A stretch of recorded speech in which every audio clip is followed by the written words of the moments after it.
ते दाखवतील तेव्हा.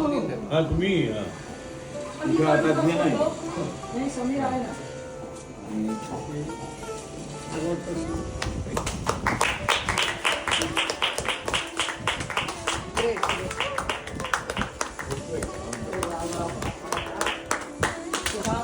विकास स्टार्टअप लिखित वाचलेली माणसं या लेखसंग्रहाचं या पुस्तकाचं आता आपण प्रकाशन केलं याबद्दल आपल्या सगळ्यांच्या वतीनं मी श्री विकास साटप यांचे हार्दिक अभिनंदन करतो.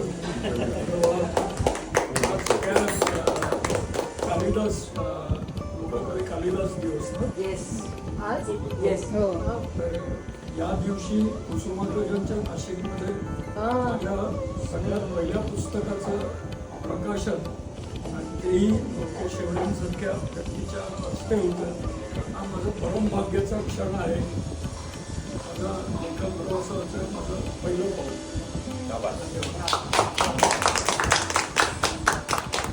मी या निमित्तानं एक 2 मिनिटं फक्त सगळ्यांनी तुम्ही वाचलेलं आहे, मी मात्र वाचलं नव्हतं. मला काल तेजूनी आणून दिलं आहे आणि हे मी वाचल्यावर पहिलं मला मी अभिनंदन असं म्हणालो. याचं कारण आत्ताच्या काळात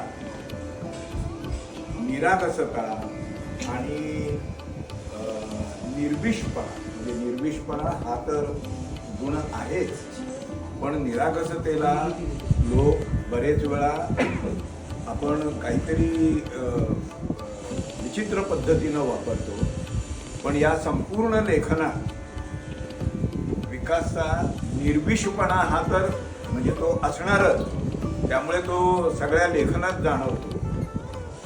पण निरागसता देखील जो मला नेहमी गुण वाटतो की एवढ्या जगभरात एवढ्या मोठ्या देशांमध्ये त्याचा वावर झाला आहे. ज्या क्षेत्रात तो आहे ते ज्याला आपण बांधकामाचं क्षेत्र म्हणतो, त्या क्षेत्रामध्ये कुठल्याही प्रकारचे वाईट किंवा जे त्रासदायक आहे असं न पाहता त्यातून बरोबर काय काय चांगलं मिळू शकतं, किती चांगली माणसं मिळू शकतात आणि त्यांचे अनुभव हे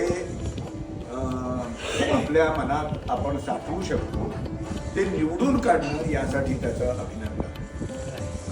वेगवेगळ्या धर्माची, जातीची आणि भाषांची, माझ्यांदा जरी भाषा तर कुठल्या त्यांनी वापरल्या, जपानीपासून ते अरेबियाचं तर ठीक आहे, पण त्याच्यामध्ये सुद्धा अनेक वेगवेगळे प्रकार आहेत. त्या पठाणांपासून ते गोपटेंपर्यंत अशी विविध माणसं या सगळ्यांमध्ये कुठल्याही प्रकारचं काही वाईट अनुभव त्याला आले नसतील असं नाही, पण त्यातले नेमके चांगले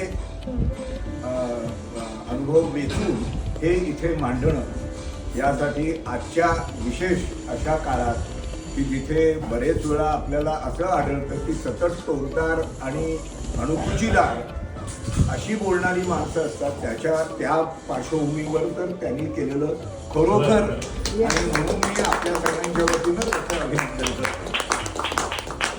अरेबिया ते कॅरिबिया